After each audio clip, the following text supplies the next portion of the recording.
নমস্কার। জানা অজানা তথ্য ইউটিউব চ্যানেলে আপনারা স্বাগত। জানা অজানা তথ্য ইউটিউব চ্যানেলে আমরা আপনাদের নিয়মিত দেখাচ্ছি কলকাতা তথা পশ্চিমবঙ্গ তথা ভারতবর্ষের বিভিন্ন দর্শনীয় স্থানগুলো। যেসব দর্শনীয় স্থানের কোনো ঐতিহাসিক বা সামাজিক বা ভৌগোলিক বা রাজনৈতিক বা অর্থনৈতিকভাবে যার কোনো মূল্য আছে, হয়তো সেসব মূল্যের সঠিক মূল্যায়ন হয়েছে অথবা হয়নি, এই ধরনের জায়গাগুলো আপনাদের সামনে তুলে ধরবো এবং তার সঠিক জানা অজানা তথ্য আপনাদেরকে শোনাবো। আপনারা দেখেছেন, আমরা দেখিয়েছি আপনাদের যে রায় পরিবারের যে বাড়ি, তাদের যে নিজস্ব বাড়ি কলকাতার গড়পাড় রোডে। রায় পরিবার বলতে আমরা যেটা বলতে চাইছি যে উপেন্দ্র কিশোর, সুকুমার, সত্যজিৎ, এই যে একটা উজ্জ্বল বংশ এনাদের। ভারতবর্ষে যতগুলো উজ্জ্বল বংশ আছে, উজ্জ্বল পরিবার আছে, তাদের মধ্যে ওনাদের পরিবার একটা। তো এইটা আমরা গড়পাড় রোডে যে বাড়িতে ইউরে অ্যান্ড সন্স হয়েছিল, যেখান থেকে সন্দেশ পত্রিকা প্রকাশ হয়েছিল, যেখানে প্রথম আধুনিক ছাপাখানা তৈরি হয়েছিল হাফটন, সেই বাড়ি আপনাদের দেখিয়েছি আমরা।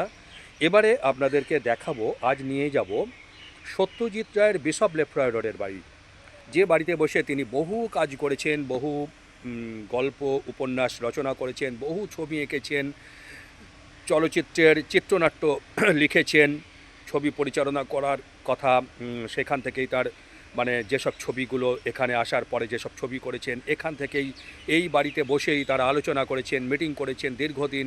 এবং এই বাড়িতে বসে তার যে কাজ এবং তার যে বহু পুরস্কার এবং অস্কার পেয়েছেন, তিনি তখনও মানে জীবনের শেষ সময় অবধি এই বাড়িতেই ছিলেন। এই বাড়ি আজ আমরা আপনাদের দেখাবো, আসুন।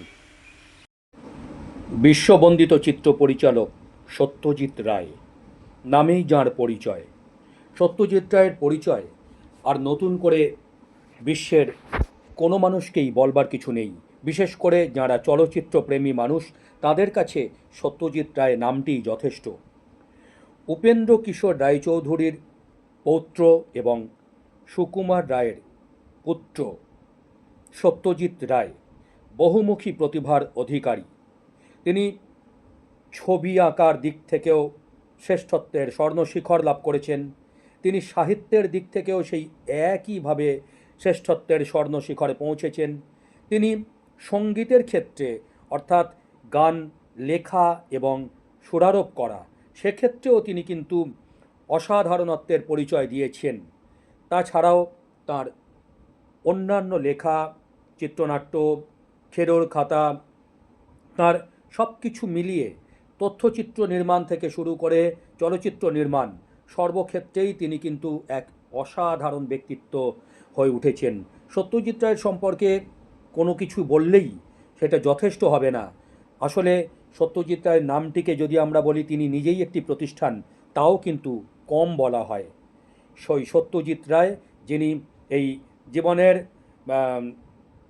পরবর্তী অংশে, অর্থাৎ জীবনের সায়াহ্নকালে তিনি কিন্তু ছিলেন বিশপ লেফ্রয় রোডের এই বাড়িতে।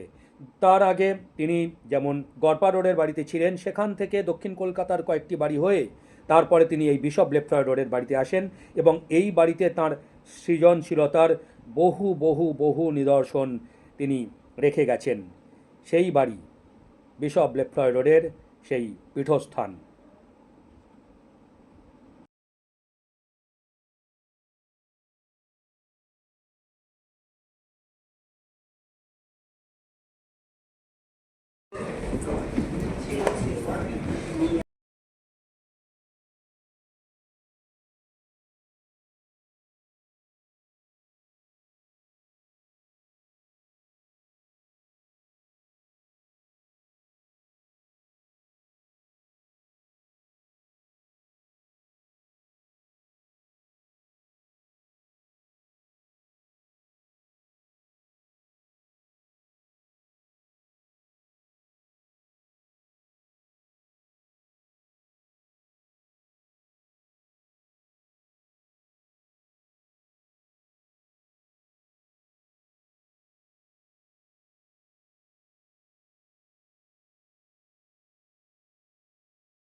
এবার বলে দিই যে কীভাবে যাবেন।